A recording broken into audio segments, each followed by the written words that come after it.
Okay, so you see, we have already talked about some of the various ideas regarding the radiological physics, how to do the diagnostic of, basically what we are doing right now is we are talking about imaging, how to understand if there is some problem in our body using images. Now when I am talking about images, those images can be x-rays, those images can be found by x-rays, they can be found by gamma rays.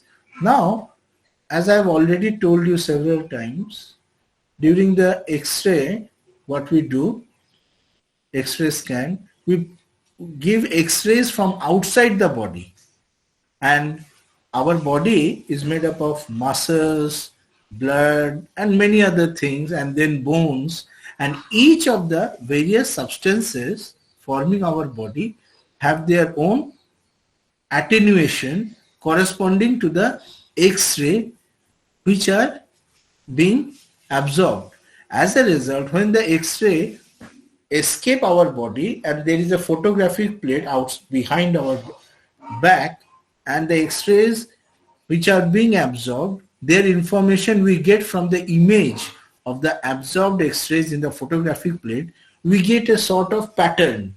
The reason is that our body, the substance which is there in our body, they have got a non-uniform absorption for the x-rays. Now, had it been that our body has been made up of only of bones, and all the bones have equal or have the same density, same material, then you will observe a overall same intensity pattern and you will not get any information out of it. But since our body is made up of so many different types of substances which have different absorption towards the x-rays, so in the x-ray scan you see a pattern of light corresponding to how much x-ray has been absorbed. But note that this is an external technique. The x-ray enters our body from outside, there is an absorption, and then it exits our body. Even more better imaging technique is that of nuclear medicine, which I have talked to you about, right? What we do in the nuclear medicine technique, basically, you think about it, what we have x-rays as source in the first case. Now, we are going to use gamma rays. Now, if we do the same old technique, that means we put the gamma rays from, we put a gamma ray source outside our body, let the gamma rays enter our human body, and so on and so forth, then it doesn't make sense. Why? Because this technique is more or less identical to the X-ray scanning technique. However, there is a difference. The difference is that if you take the gamma ray source, it is a very radioactive source, right? You cannot use a very high intense or large, the amount of quantity should be very small. So if you use a very small point concentrated gamma ray source, then the gamma rays emitted from them will not be in a planar configuration, not fall parallelly throughout your body as if for X-rays. So there will be non-uniform distribution, right? So what people did, you do that, I will talk about it later. So what we can do is we can do an even more better technique, a very new type of technique. And what is that? We use some substance and put the source along with it, and then we let the patient inhale that source plus the substance. Then the substance enters our body. There is an overall circulation of the substance in the body. Now, suppose someone has some sort of ailment, some organ has got some defect, say cancer. Now it is known that cancer cells, they absorb some substances more compared to other substance. Now if I know that, then I put the radioactive source along with the substance which the cancer cells absorb a lot. Now if I do so, then what will happen? The radioactive source which is being entered in the human body and which is having a uniform circulation, after some time, if the patient has cancer in his body, then what will happen? The cancer cell will start absorbing that particular substance, and along with it, the source will also go in the near the cancer cell. And after some time, if we put the detectors outside the human body, what we will see that previously there was a uniform emission of gamma rays, but after some time, some particular location of the human body will show more traces of gamma ray emission because of more radioactivity in a particular zone. Then using that technique, the doctor, the analyzing doctor, can understand that there is something going on at that particular point. So you see, the technique using X-ray and that using the medical imaging gamma ray is very different. In the X-ray, the X-rays direction is more or less the same. They enter the body outside, exit from the inside, from the backside. For the gamma ray case, the general nuclear medicine case, we inhale the gamma ray, let it circulate through our body, and after some time, when it has ended up in the region of interest, then we take the photographs from various directions. The computer generated, the various detectors take the, what do you mean by photograph? You mean the spectra emitted by the gamma rays. Now the detectors take those spectra at various angles, and using the computer algorithm, we regenerate the pictures. We try to make sense of the exact location where the cancer cell is there. So this is basically the technique of the gamma imaging. Okay. Now we have already discussed this thing. I have said these things several times. Okay. Now let me talk about some other concepts. Say for example, this concept of effective half-life, as you can see over here. Now, what is an effective half-life? Well, when a radionuclide is used in imaging, it usually forms part of a salt or organic compound. You see? And the metabolic properties of which ensure that it concentrates in the tissues or organ of interest.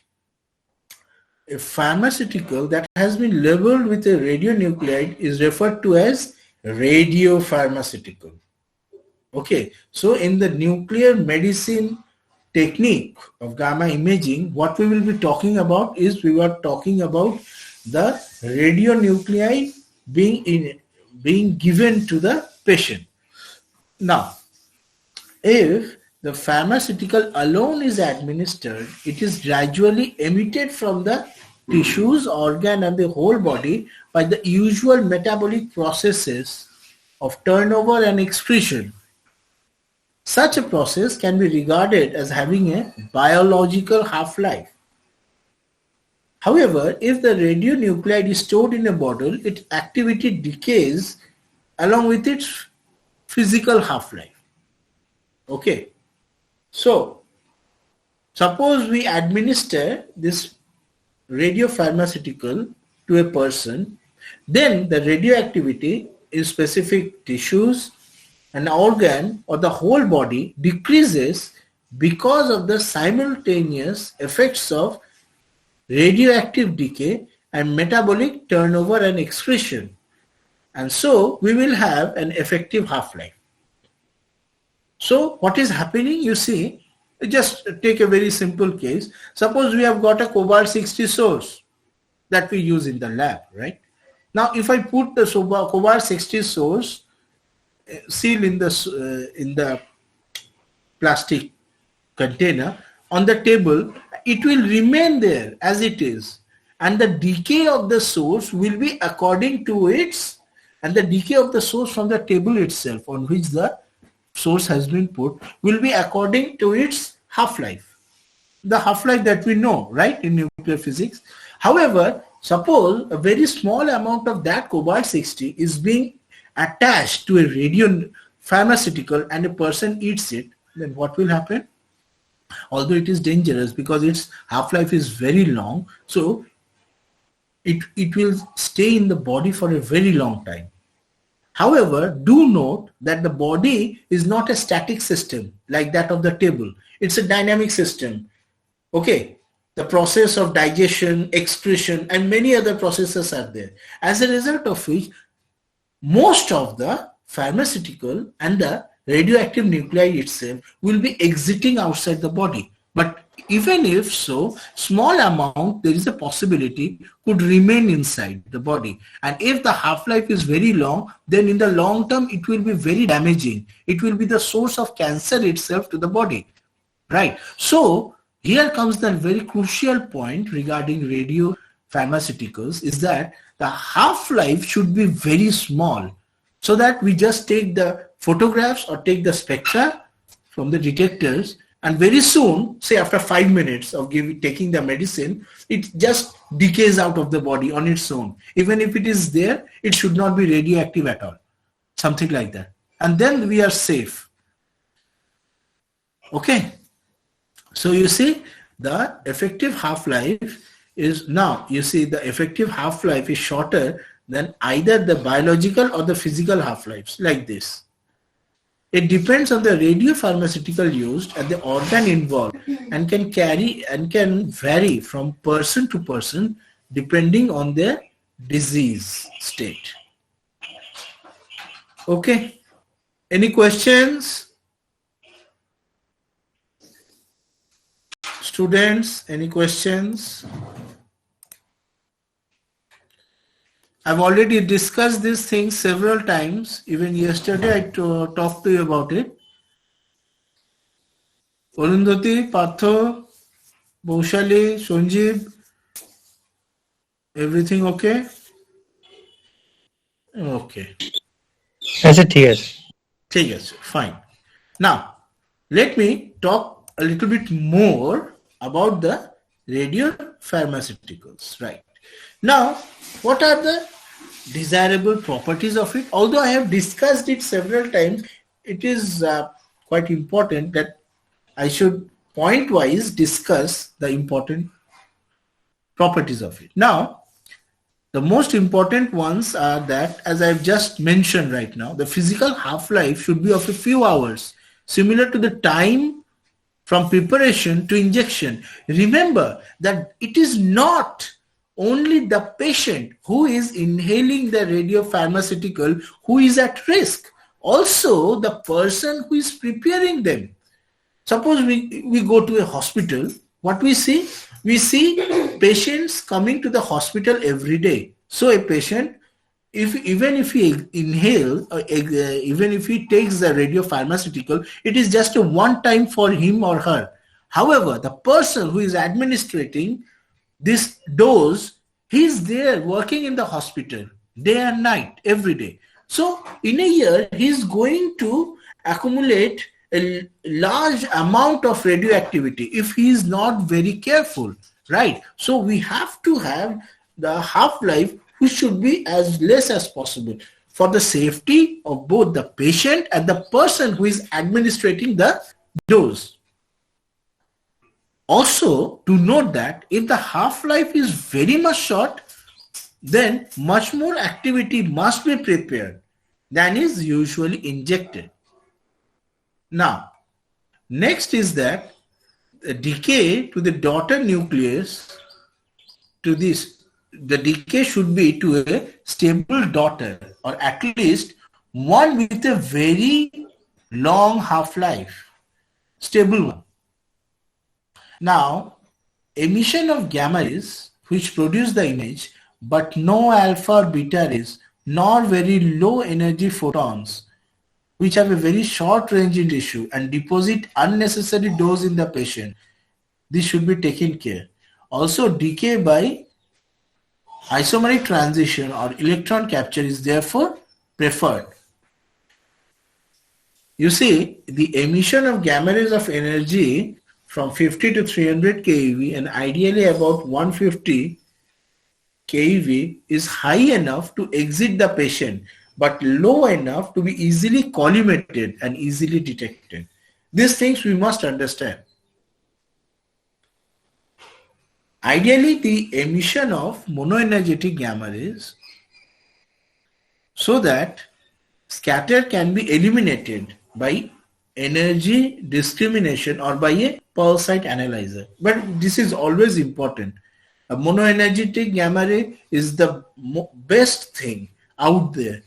We have already discussed about it, right? Full energy peak, then the Compton scattering, and then if the energy is quite high above the pair production threshold, then we will have the single escape and double escape peaks. And if the source is very close, then we will have the summing effects as well. The interesting part is that the summing effect doesn't always contribute to the full energy peak. We can have summing effect due to the Compton effect, Compton scattered gamma rays as well. And in the YouTube lecture, where I have talked about the practicals for you, the practical using the single channel analyzer, sodium iodide detector, you will check. I think you have seen probably. There I have already talked about this summing effect between both the full energy peak and then full energy peak and Compton scattered gamma ray, and also between two Compton scattered gamma rays. Okay, another desirable property of the radionuclide should be that it should be easily and firmly attached to the pharmaceutical at room temperature, but should have no effect on its metabolism. I mean, when I am saying that it should have no effect on its metabolism, I mean to say that when I am attaching the radioisotope with the pharmaceutical, it must not alter the properties of the pharmaceutical itself. Otherwise, what will happen? The entire objective, actually the objective, the initial, it is like the entire process is like that of a rocket going out from the Earth and putting the satellite in the orbit. Now, if the rocket itself, the major part it plays is to go against the Earth's gravity, escape the gravity, and then put the satellite out. Now, in our case, the satellite is the radionuclide and the rocket is the pharmaceutical. Now, suppose it happens that because of the satellite, the rocket becomes so heavy that it is not able to escape the gravity, then the entire objective will fail, right? So, just a qualitative example I have given. So, this is what I want to say. The property of the pharmaceuticals should not change a lot. Otherwise, it will not circulate in the human body uniformly, which is very important. This entire thing, if you want to read more, you should check the drug delivery system or the exact science of drug delivery. This is just a part of it I am talking about. Well, of course, the radiopharmaceuticals should be readily available at the hospital site, and it should have a high specific activity. In addition to these points, the radiopharmaceutical should also localize largely and quickly in the target. That means the tissue of the diagnostic interest. And also it should be eliminated from the body with an effective half-life similar to the duration of the examination to reduce the dose to the patient. It should have a low toxicity as well. It should not create allergies or some other effect which is harmful to the patient. And it must form a stable product both in vitro and in vivo. And it should be readily available and inexpensive per patient dose. Okay. Any questions till now?